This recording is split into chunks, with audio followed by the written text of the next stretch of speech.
Hola, ¿qué tal? ¿Cómo les va? Soy Claudia Villegas y esto es Futureamos, este encuentro de perspectivas, de análisis. Soy emprendedora desde la Ciudad de México y me da muchísimo gusto que nos acompañen en este espacio que ya cumple pues más de un mes aquí con ustedes en el espacio de YouTube, de Apple y para esta conversación que me da muchísimo gusto de verdad darles la bienvenida en este escenario de 5, 10, 15, 25 años y a veces nos vamos hasta los 50. Me da muchísimo gusto recibir a Diana Daniels. ¿Cómo estás, Diana? Hola, Clau, ¿qué tal? Muy buenos días, buenas tardes. No sé en qué parte del mundo nos saludan. Nuevamente, pues sí, claro, yo soy Diana Daniel, los saludo hoy desde Barcelona. Y pues platicando un poco sobre mí, claro, soy emprendedora mexicana, siempre en los temas de telecomunicaciones, inclusión laboral y financiera. Contenta de compartir con todos ustedes las señales que son la evidencia del futuro, de lo que podemos encontrar en el mundo de hoy. Y en efecto, como Claudia ya nos lo ha dicho hoy, estamos en el futuro y esta vez hablaremos del futuro de nuestra región desde un punto de vista de inversión y de inversión sustentable. Para ello hemos invitado a Alfredo Vargas, cuya experiencia profesional se centra principalmente en inversiones múltiples de varios sectores. Está él muy metido en temas de derecho corporativo, finanzas y administración, pero también tiene una extensa red en diferentes industrias y países en América Latina.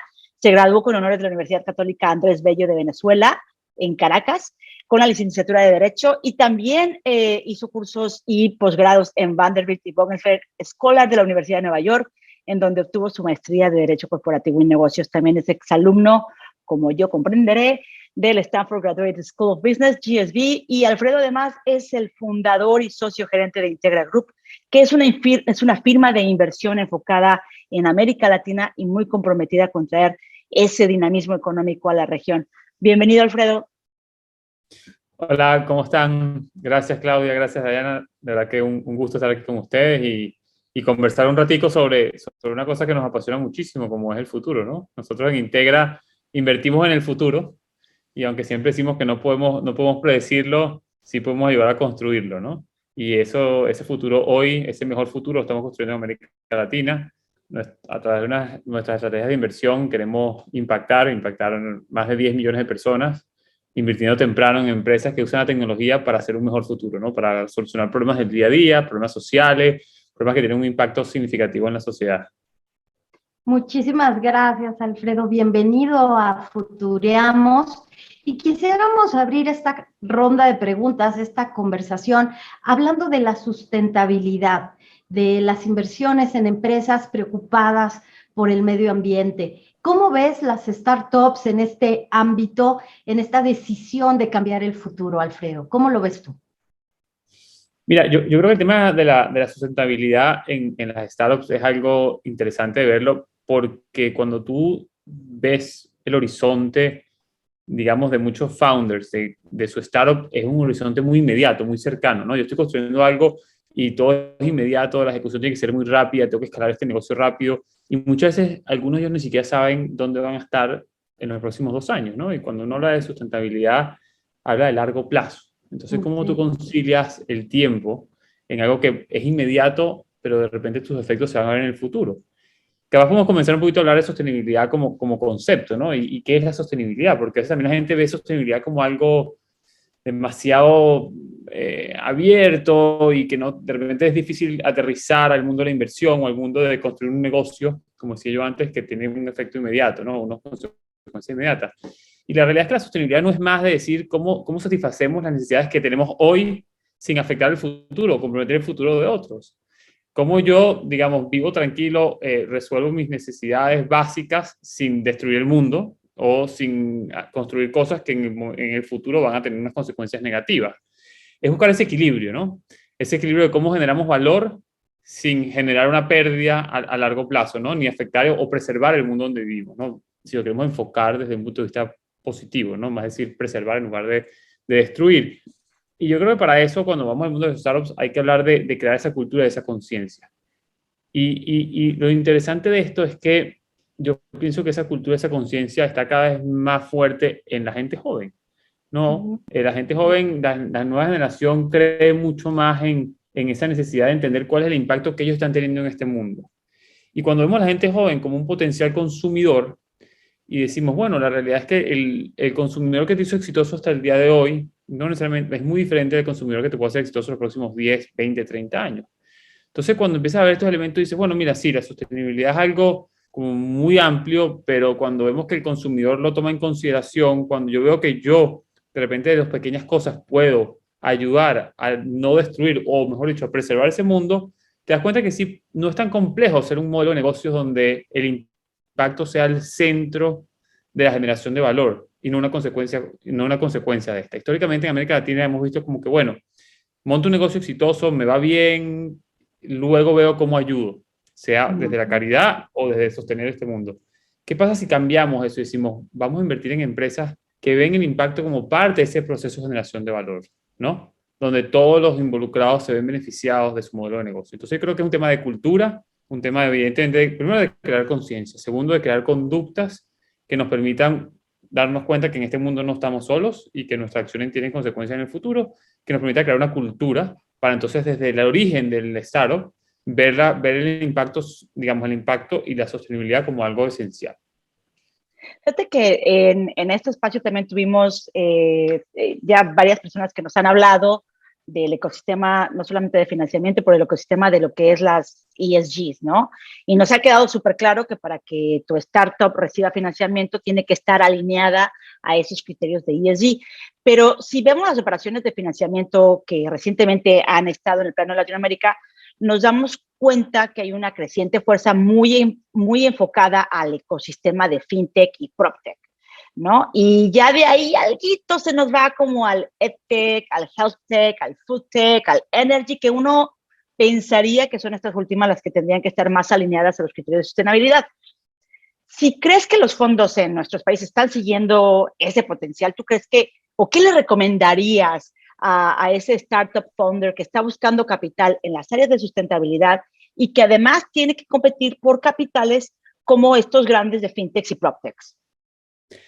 Buenísimo. No, yo creo que, como decía antes, uno de los temas de la sostenibilidad es cómo nosotros creamos un producto, digo, yo como fundador, o cómo creas un producto que tenga un beneficio inmediato, pero que de una manera u otra ataque el problema a largo plazo. ¿A qué me refiero yo con esto? Si yo voy y compro un helado en una tienda, yo compro mi helado, me entregan mi helado, inmediatamente lo disfruto. Si yo soy un cliente de un startup que está tratando de trabajar el problema de cambio climático o de energía renovable, de repente el reward que yo recibo como consumidor no es inmediato, es a largo plazo.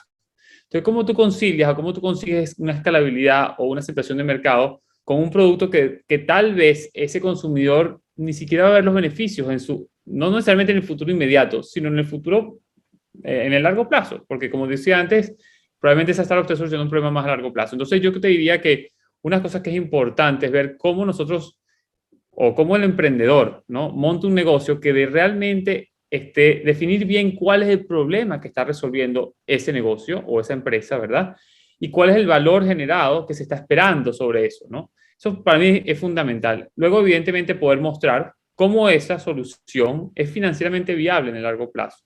Porque, como decía antes, la sostenibilidad es evidentemente va a tratar de cuántos recursos consumimos para producir un negocio que sea sostenible en el tiempo, ¿no? Donde el esfuerzo, obviamente, el esfuerzo propio, la energía propia que genera ese negocio, le permita estar vivo. Y después yo te diría que es importante mostrar rápidamente y de una manera relativamente económica o sin consumir demasiado capital, que hay un mercado que quiere consumir nuestro producto. Y ese mercado no necesariamente tenemos que verlo como un B2C, puede ser un B2B, puede ser un gobierno, puede ser unas instituciones que sí tienen un compromiso muy fuerte con el tema de medio ambiente o con el tema de sostenibilidad a lo largo plazo. Entonces, yo creo que todo también puede tener un componente muy fuerte de sostenibilidad, porque cuando vamos al PropTech, el PropTech es demasiado amplio. Y puedes hablar desde viviendas hasta, digamos, desde lo que es la originación de una vivienda hasta lo que es la comercialización de la vivienda, pasando por diferentes otras soluciones. Entonces, sí, evidentemente hay trends, y podemos también, si quieres, conversar un poquito de esto, que son más hot, por decirlo así, en algún momento dado, pero que definitivamente el impacto está, ¿cómo se dice?, a lo largo de todos los actores económicos, ¿no? Entonces, te diría que eso, que definir bien el producto, el problema está resolviendo, crear un producto que lo solucione, entender que el mercado, hay una aceptación por parte del mercado o que el mercado quiere consumir tu producto y evidentemente hacer que ese producto pueda ser financieramente viable. con esos tres elementos, ¿estás más en el lado de sostenibilidad o menos? Tú puedes tener, digamos, aceptación por parte de un fondo de inversión, sin duda. Fabuloso. Alfredo, precisamente sobre ese punto de cómo se han encontrado productos, mercados, servicios. En América Latina vimos un boom de inversiones en startups. Vimos más de 20,000 millones de dólares, Alfredo. Sin embargo, yo que he cubierto el mercado de valores durante mucho tiempo, he aprendido también que hay burbujas. ¿Tú crees que puede haber generado esta euforia, esta necesidad de cubrir necesidades, una especie de burbuja? Y bueno, la pregunta sería, ¿cómo sostenerla en el futuro? Y después, si no veremos de pronto pues una racionalización del inversionista sobre estos temas, Alfredo, en el corto y en el mediano plazo, ¿no? 5 o 10 años, ¿cómo lo ves? Claro, a ver, sin duda yo creo que esos 20 mil millones fueron bien recibidos y ayudaron enorme a la región, porque antes no estaban, ahora están, ¿no? Y si no son 20 mil este año, pero son 10 mil, 8 mil, bien recibidos serán. El tema de la burbuja es algo que siempre se comenta, sobre todo cuando hay mucha afluencia de dinero hacia un, digamos, un activo específico de la economía, ¿no? Estamos viendo también una corrección de mercado importante a nivel mundial, dada por diferentes cosas, porque, digamos, hay una corrección económica, hay un tema político, digamos, a nivel mundial con el tema de la guerra. Entonces, esas correcciones están llevando a que de repente las valorizaciones de las empresas sean un poquito más, para mucha gente, racional o en términos coloquiales un poquito más baratas, ¿no? Pero la realidad es que la semilla está sembrada, ¿no? El año pasado entró mucho capital a la región, algún capital se fue a compañías más maduras, que la hemos visto en el mercado, algunas salieron a bolsa, otras no han salido todavía, pero son compañías en una etapa más madura, que sin duda fueron parte importante de ese monto, pero muchos fue a compañías que están comenzando. Nosotros estamos convencidos que de las mejores cosas que pudieron pasar al mercado fue esta racionalización que ha ocurrido en lo que va del primer semestre de este año, porque de una manera u otra le da la oportunidad a América Latina a sacar esas características que siempre hemos tenido. En América Latina hemos vivido siempre con vaivenes sociales, políticos, económicos, inflación, cuando no había inflación en América Latina, tasas de cambio, cuando no había una tasa de cambio que se va. Entonces, ¿qué pasa? De una manera u otra, capaz el año pasado se volteó la ecuación, donde era decir, bueno, históricamente, ¿tú qué tienes? Un emprendedor, una idea, sales al mercado, tratas de que esa idea cale, la haces rentable y tal vez en algún momento consigues dinero. Eso es históricamente como ha sido el ciclo del negocio en América Latina. Sí, Por alguna cual. razón, el año pasado dijimos, no, aquí tienes dinero, veas una empresa, lo cual, ojo, no está nada mal. Pero ¿qué pasa? Creo que es momento de volver a la racionalidad y back to basics, como dirían en inglés, y decir, bueno, cómo nosotros como latinoamericanos podemos mostrar nuestra resiliencia y nuestra capacidad inclusive de conseguir un crecimiento acelerado a un costo mucho más bajo que un mercado más desarrollado. Porque los elementos para las startups están ahí. Hay una población gigante, que por primera vez podemos hablar de un mercado de 650 millones de personas interconectados. Históricamente eso no ha existido en América Latina, porque no había una infraestructura de conectar a México con Argentina. Por ejemplo, ahora con la tecnología podemos hacerlo. Segundo, hay una población joven que consume estos productos que no tiene. Y tercero, hay una falta de competencia de los actores tradicionales en esta industria. Entonces yo soy muy optimista de que esta camada, sobre todo la 22 y la 23, va a ser muy buena para América Latina. Oye, mira, casualmente, ¿no? De esto que estás hablando sobre la gran parte de la inversión que vino para América Latina, se dio a estas rondas de última etapa, y esto es pues más bien startups que ya están más consolidadas, ¿no? Así tanto como que ven, como pasa en Estados Unidos o en Silicon Valley, que te dan plata sin hacer mucho y con eso haces. En Latinoamérica realmente no pasó tanto. Y creo que las startups pues son parte de esa gran fibra, tela, ¿no? Que los países en general deberían de fomentar, porque pues es parte de la pequeña y mediana empresa. Y en nuestros países, ¿no? Con los gobiernos tan polarizados que tenemos, tan populistas, tanto de izquierda como de derecha, en Latinoamérica, ¿no?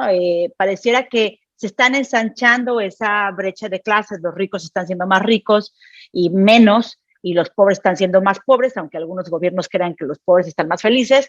Pero bueno, si vemos un poquito la historia, en los 80s, Latinoamérica pues era una de esas regiones de mayor crecimiento, ¿no? Se hablaba como que el gigante dormido, y todo ese crecimiento se estancó por una falta de creación de clase media. Y otras regiones como Asia principalmente se volvieron mucho más fuertes que la nuestra. Entonces, si vemos como que si la historia se repitiera, ¿no? En esta burbuja de la que hablaba Claudia y la que tú también nos contabas, que por lo menos este año, 22, 23, 24, a lo mejor sean unos años buenos, pues ¿tú crees que podríamos tener esta etapa similar en la que se está haciendo esta burbujita, pero la fibra que debería de tener nuestras democracias no está llegando a que se ensanche esa media clase? Y si no tenemos media clase, pues ¿cómo van a ser estas oportunidades para dentro de 5 o 7 años? Hablemos del 2030. ¿Cuáles serán las oportunidades en los próximos años hasta el 2030, dadas estas circunstancias, Alfredo? ¿Qué crees?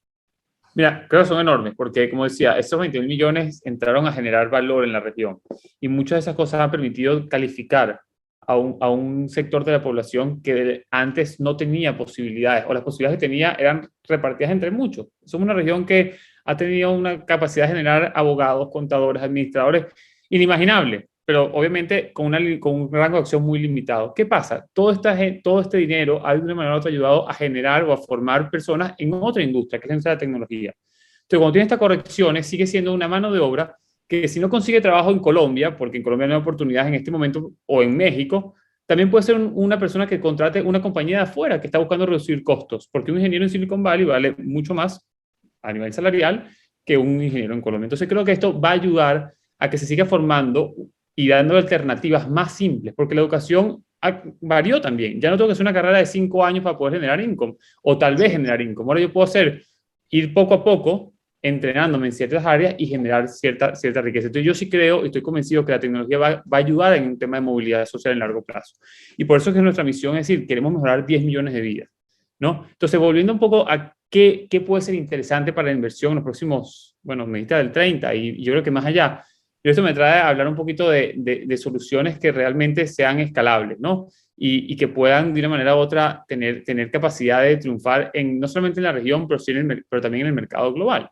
Y hay cosas que, digamos, que pueden llamarse megatrends o algo, ¿no? Una de las cosas que ya, digamos, vamos de lo más mega o macro a después de repente aterrizar a América Latina, pero sin duda el cambio climático, la economía circular, todos los temas de energía limpia, de uso del agua, son cosas que están sobre la mesa hoy y que son muy importantes.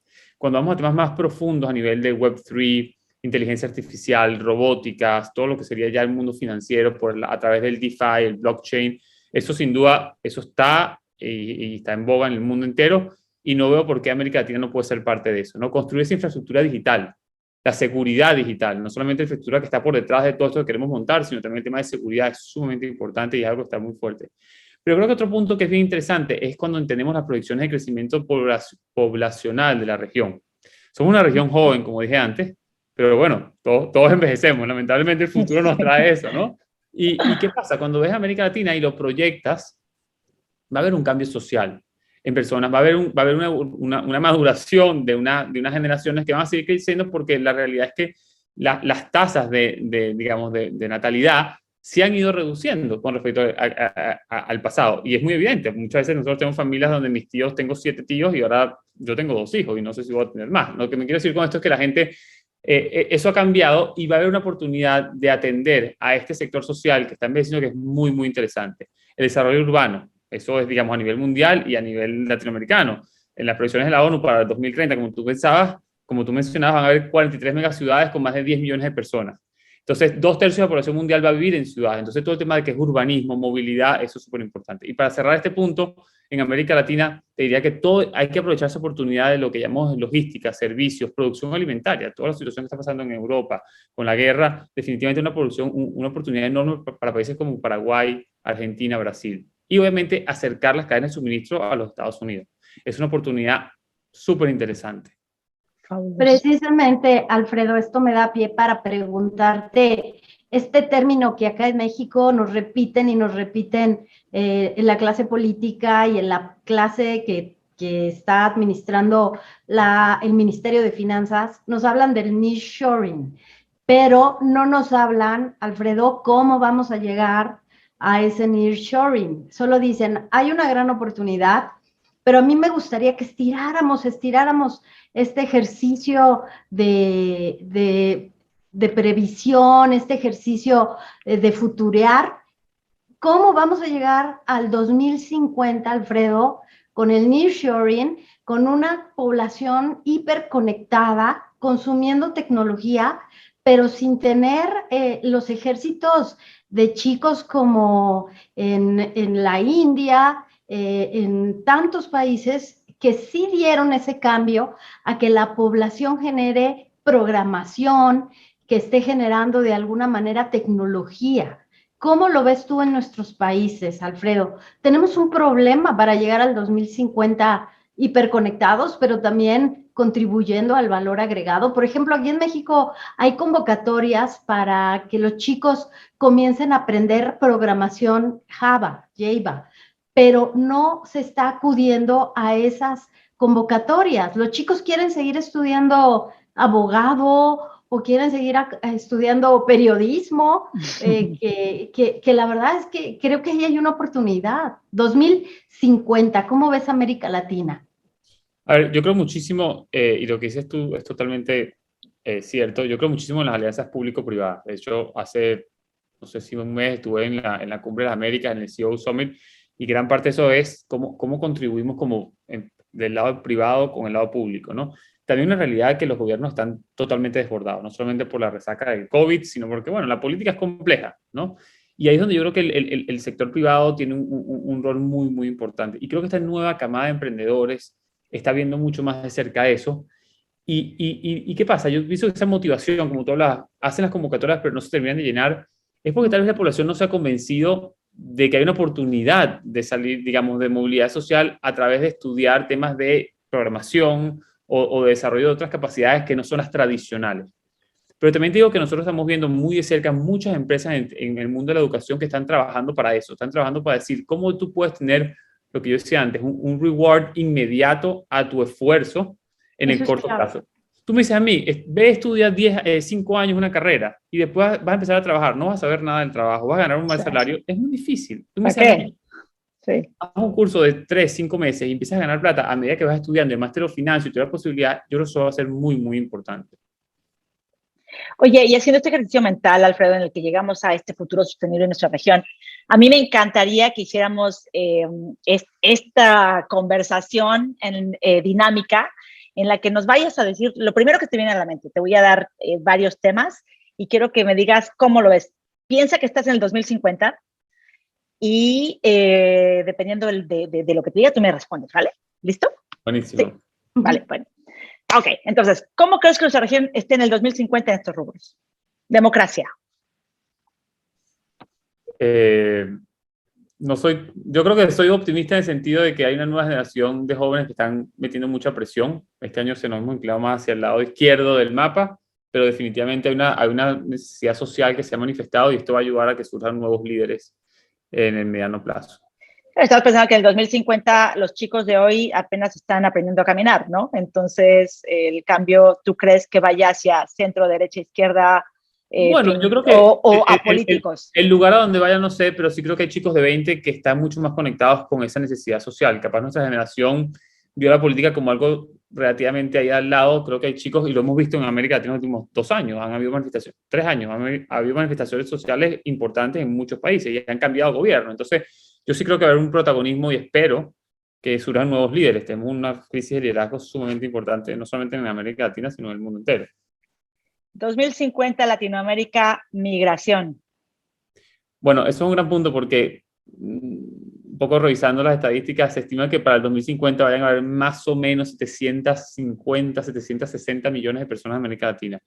Yo creo que la migración va a ir de la mano del desarrollo social que podamos dar a estas personas. La gente no migra porque se quiere ir, la gente migra porque no tiene oportunidades donde está. Entonces, el gran reto es construir esas oportunidades para que la gente no tenga que mirar al país de al lado o recorrer un continente entero para llegar a otros sitios, ¿no? Obviamente el tema de seguridad básica, ¿no? Seguridad física, seguridad social, de que tengas un safety net en tu país y puedas vivir, también va a ayudar a que no haya. Entonces, creo que la política es fundamental, la estabilidad política, pero también el desarrollo económico que podemos lograr de aquí a allá. Latinoamérica 2050, cambio climático. Mira, este es un gran reto porque definitivamente el cambio climático tiene un factor macro muy fuerte, ¿no? Y vemos países muy desarrollados que hay compromisos concretos. de parte de gobiernos y de empresas de net zero o de cómo realmente caminan hasta allá. En América Latina hemos sido un poquito más temerosos en eso. Sin embargo, una región que geográficamente tiene todas las condiciones para aportar muchísimo a esto, ¿no? Entonces, yo me defino como un optimista y siempre veo el lado lleno del vaso y las oportunidades, y creo que es un megatrend. Entonces, si el sector privado ve este megatrend y invierte en él, definitivamente podemos ser una región que marque la pauta en ese sentido. Latinoamérica 2050, transformación digital. Bueno, la verdad que creemos una transformación digital, ¿no? No solamente por lo que hacemos como día a día, lo que nos mueve, sino porque al final es un continente que está ávido de eso, con una penetración altísima de acceso a Internet, principalmente móvil, pero una generación todavía, una generación joven que lo está consumiendo. Entonces, sí creo que va a haber un brinco importante al mundo digital y van a haber algunos actores rezagados que estarán tratando de play catch up para llegar ahí. Latinoamérica 2050, cadenas de suministro. Bueno, es un gran reto, sobre todo no solamente porque América Latina no está muy poco interconectada, ¿no? A nivel de cadenas de suministro. Es difícil, es casi imposible traer un producto de México a Argentina o de México a Brasil. Entonces creo que esa oportunidad es significativa, se requiere muchísimo capital para optimizar eso, pero también geográficamente es una región que puede, sí, a ver, tiene que pasar muchas cosas, ¿no? Temas de incentivos fiscales, conexión entre países, diferencias de monedas, pero definitivamente la oportunidad es gigante, y sobre todo con un gigante como Estados Unidos que consume montos significativos, ¿no? Tenemos mucha capacidad de suministrar ahí. Y finalmente, industria tecnológica hecha en Latinoamérica en el 2050. ¿Cómo nos vemos? Yo creo que nos vemos con muy poco que envidiarle a países que tienen la delantera, ¿no? No sé si vamos a alcanzar a Silicon Valley o alguno de estos polos, pero con la inversión que se está haciendo, esos 20.000 millones que pueden yo creo que van a seguir creciendo, eso sin duda va a florecer, y vamos a empezar a tener generaciones que son digitales desde el principio, ¿no? Y donde ya esos tabú de que tengo que ser abogado y no puedo ser programador van a estar rotos. Entonces yo sí creo que también soy optimista. Si hacemos las cosas bien y vemos las consecuencias de lo que estamos haciendo, definitivamente es un camino que va a motivar a mucha gente a participar. Me encanta.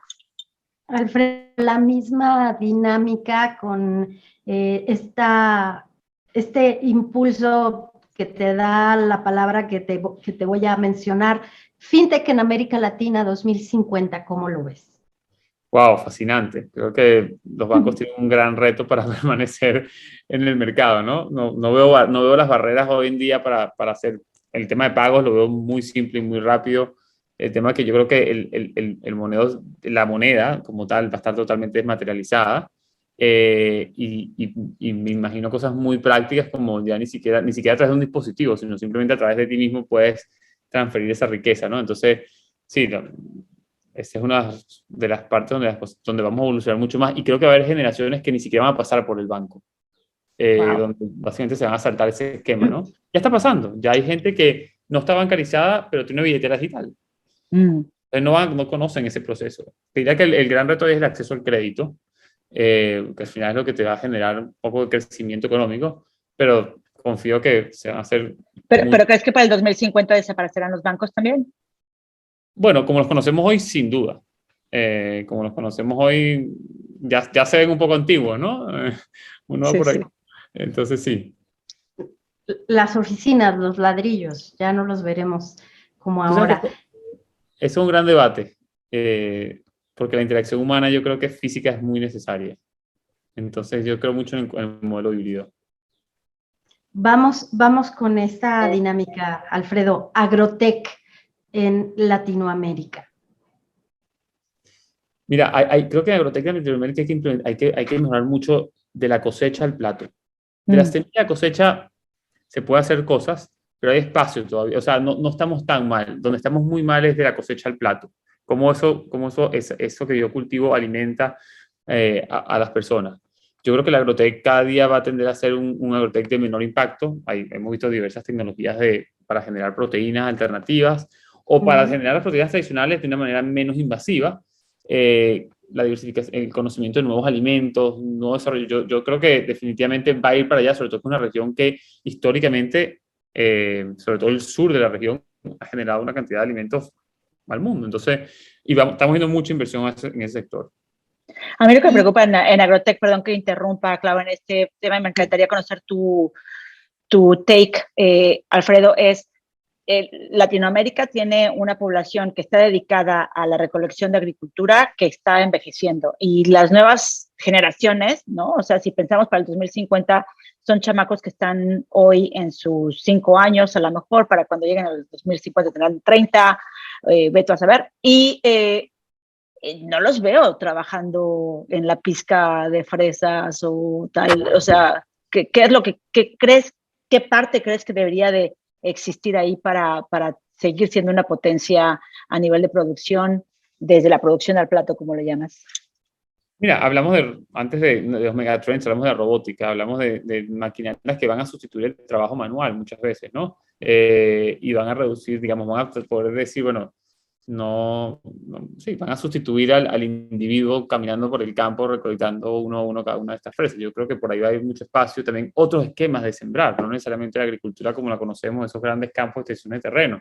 Estamos hablando de opciones de agricultura vertical, donde ya hemos visto muchísimas innovaciones en temas hidropónicos, o sea, donde hay también la manera de mejorar las cosechas, también, digamos, de poder acelerar ese proceso de cosecha o de siembra y cosecha. Entonces creo que eso va a cambiar tanto que yo no consigo una persona joven dedicando su día a recorrer un campo a recoger frutos o vegetales. Nos lleva esto, Alfredo, al siguiente concepto, food tech. Espectacular. Todos comemos, por lo menos los que tienen la dicha por lo menos 1 o 2 veces al día, ¿no? Entonces, yo creo que la gente o transforma, o sea, o cocina lo que come, o va y come en un lugar, o pide lo que va a comer. Entonces, ahí hay muchísimo espacio, sobre todo en momentos donde tal vez el tiempo no es cada vez más valioso y cada vez menor, porque tendemos a asumir más responsabilidades. Entonces, ahí creo que hay oportunidades súper interesantes. Ojalá esto vaya hacia una comida más sana, una comida, digamos, que lo que consumimos tenga un impacto de su transformación, tenga un impacto menor en el mundo, a comer cosas más propias, más normales, ¿no?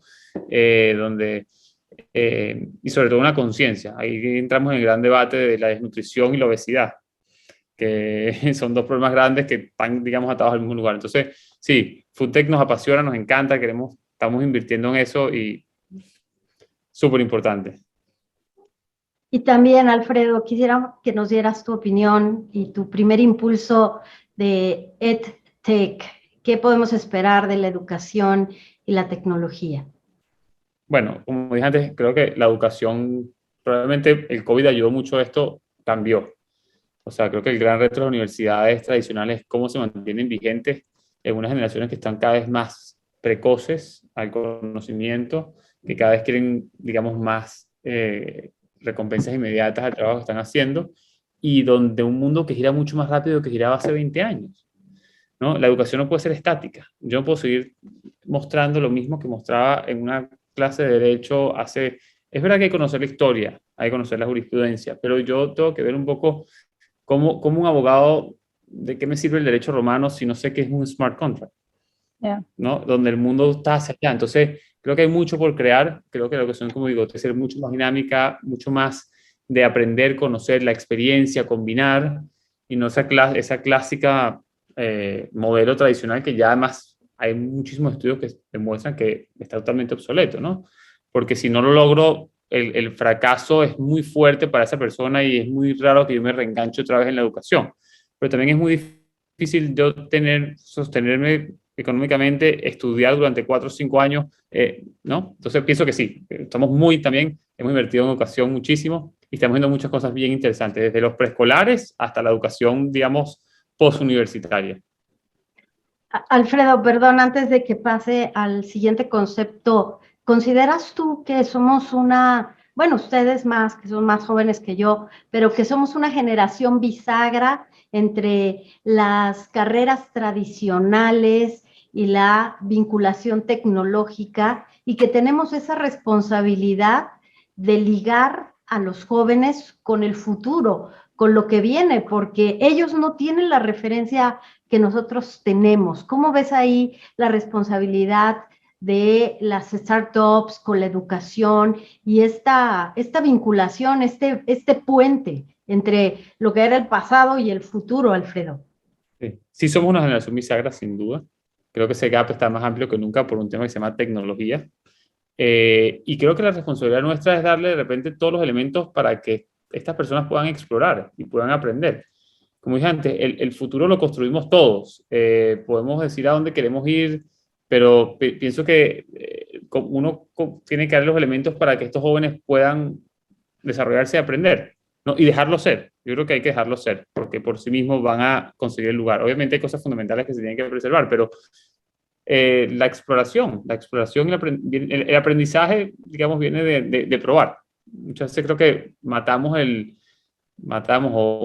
sí, ese instinto natural de descubrir, porque tenemos unos estereotipos demasiado fuertes, demasiado grandes donde hay que encajar. Y yo pienso que hay que darle un poquito de espacio para descubrir, ¿no? Y equivocarse y volver a probar y seguir adelante.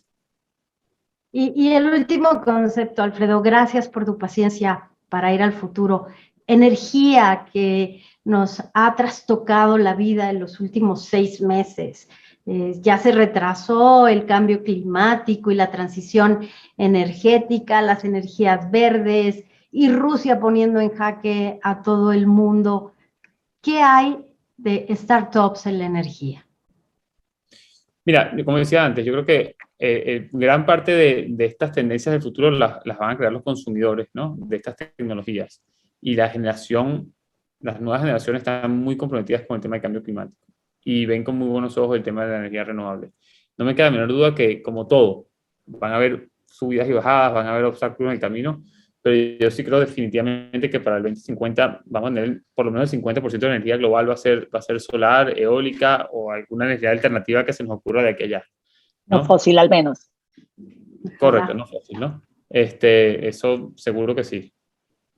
Ah, genial. Ay, Alfredo, yo quiero agradecerte que nos hayas venido a iluminar con toda tu sabiduría sobre la región, con todos esos tips que les ha dado a los founders de startups que están hoy viéndonos, que están buscando la mejor capital y que quieren entender cómo tener acceso a esos capitales. Alfredo les ha dado 300,000, tropocientos mil tips de qué hacer, cómo, dónde, en qué enfocarse, en qué tecnologías podríamos estar invirtiendo también en los próximos años. Me parece que eso es un regalo fabuloso. Mil gracias por ser parte de esta comunidad, gracias por venir a futurear con nosotros y pues nada, estamos aquí pendientes de una nueva entrega en el próximo tiempo para que puedas venir a visitarnos de nuevo. Gracias, Alfredo. No, no, no, gracias a ti. Esto fue la verdad muy divertido y encantado de conversar. Y súper a la orden en cualquier momento para volver a hacerlo. La felicito por su podcast, está súper chévere. Gracias. Muchas gracias, Alfredo, por tu generosidad, de verdad, por abrir así los conceptos que valen muchísimo y que el auditorio de Futureamos no sabes cómo lo aquilata. Gracias por estar en esta ocasión con nosotros y esperamos volver a platicar pronto. Seguro que sí, súper a la orden. Y si tú, mil gracias, Alfredo. Y si tú que nos has visto hoy eres nuevo en este canal, no te olvides de suscribirte, de darle like, darle follow, la campanita en el YouTube, para que puedas estar al pendiente y no te pierdas ninguno de los nuevos capítulos por venir. Síguenos en nuestras redes sociales, Facebook, Instagram, YouTube, Spotify, Applecast, Comcast, todos los que tengan cast y podcast, ahí nos puedes ver. Nos vemos en el futuro, que es ya es ahora. Hasta luego. Gracias, Clau. Hasta luego a todos.